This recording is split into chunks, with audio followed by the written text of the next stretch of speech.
ആരെ സ്ക്രോൾ ചെയ്ത പോലെ നമ്മുടെ ലൈഫിൽ നമ്മൾ ഒറ്റപ്പെട്ടിരിക്കുന്ന സിറ്റുവേഷനിൽ നമ്മുടെ ജീവിതത്തിലേക്ക് ഏതെങ്കിലും ഒരു അതിഥി കടന്നു എന്ന് പറയും, നീ ഇല്ലാതെ എനിക്ക് ജീവിക്കാൻ പറ്റില്ല, നീയാണ് എൻ്റെ ലോകം, നിന്നെപ്പോലെ ഒരാളെ ഞാൻ കണ്ടിട്ടില്ല, ഇങ്ങനെ ഒരുപാട് കാര്യങ്ങൾ അവർ നമുക്ക് വേണ്ടി പറയും.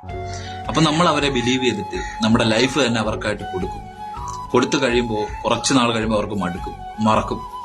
അത് കഴിയുമ്പോൾ അവർ പറയുന്ന ഡയലോഗുണ്ട്, എനിക്ക് നിന്റെ ശബ്ദം കേൾക്കാൻ താല്പര്യമില്ല, എനിക്ക് നിന്നോട് സംസാരിക്കാൻ ഇൻട്രസ്റ്റ് ഇല്ല, എനിക്ക് നിന്നോട് ദേഷ്യമാ, എനിക്ക് ഒരുപാട് പ്രശ്നങ്ങളുണ്ട്, ഞാൻ ബിസിയാ, എനിക്ക് നിന്നോട് സഹകരിക്കാൻ പറ്റില്ല,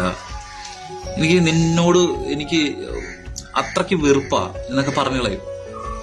അവർ നമ്മൾ ഒരുപാട് സഹായിച്ചിട്ടുണ്ടായിരിക്കാം, ഫിനാൻഷ്യലി ആയാലും പല രീതിക്കും, മെന്റലി ആയാലും ആ സമയത്ത് ഒരുപാട് സഹായിച്ചിട്ടുണ്ടായിരിക്കാം. നമ്മുടെ യഥാർത്ഥ അവസ്ഥയിലേക്ക് എത്തുമ്പോൾ അവരുടെ ഒരു സപ്പോർട്ട് ഇല്ലെന്ന് അറിയുമ്പോൾ നമുക്കുണ്ടാവുന്ന വിഷമം അത് പറഞ്ഞറിയിക്കാൻ പറ്റില്ല.